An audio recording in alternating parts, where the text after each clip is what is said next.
Well, as you know, there's a move on to save the site of the King's Records building, and one of the people behind that cause is musician Bootsy Collins, my friend, I'm glad to say, and joining me now is Bootsy's wife, Patti, and she's going to tell us what King Records, why it's so important to the community and why there's an effort underway to try to save it. First of all, let's talk about Bootsy's connection to King Records.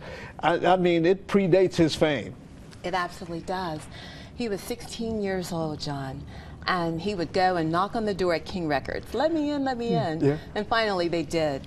And history began at that moment because his band became the studio band for Mr. James Brown and a lot of other artists like Hank Ballard and on and on. So his career began then. Yeah, and Bootsy went there and knocked on the door because it was kind of like the epicenter of country music and R&B music at that time.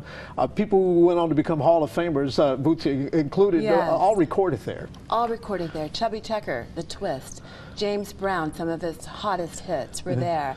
And rockabilly was born there, so history, just history in our city. Yeah, it's not, I don't think there's been any recording there since the late 60s, 1970s. People drive up 71, the building's right there on the east side of the interstate. They would never know, right there on Brewster Avenue. Absolutely. You drive 1540 Brewster Street, and like you said, 71 had it up the highway, you just, there it is. You turn your head and you're like, that building is there, but so many people don't realize what it stands for. And now there's a proposal to have it demolished. The owner of the property wants to have it demolished, but there's an effort underway, and you're part of that effort to save it. Why is it important to save it?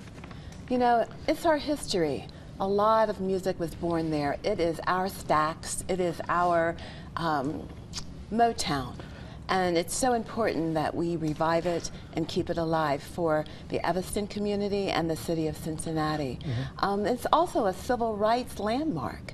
A lot of blacks and whites learned to work together back in the early 50s. And it's just so valuable. Yeah, that was one thing that was interesting about, that was kind of groundbreaking about the studio there, King Records, in that integrated staff. There was a lot of pressure by Sid Nathan, the owner of King Records at the time, for radio stations to play black artists and that sort of thing as well. Absolutely, and we're working with Mr. Otis Williams, who is of the Charms. His son Kent is a big part of the King Building Saving and Cincinnati USA Music Heritage Foundation and the Bootsy Collins Foundation. So we're meeting today at 2 o'clock at City Council, and we're encouraging everyone to support our mayor, and let's move forward. Now this meeting at 2 o'clock is to see if it can have the historic designation?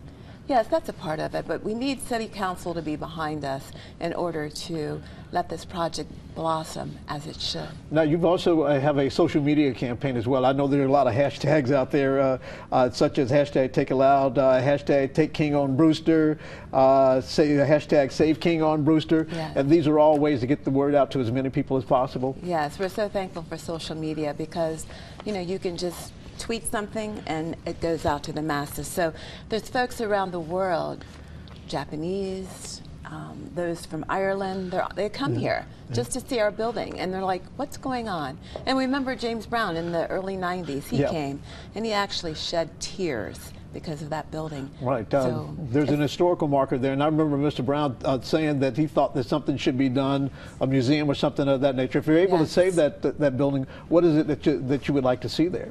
We would love to see it be a community building where kids can come in. We'll turn it into where they actually made the records and shipped the records out. There'll be an area for recording, there'll be an area for dancing and performance, and just on and on. Yeah, keep the historic significance of it going in today's day.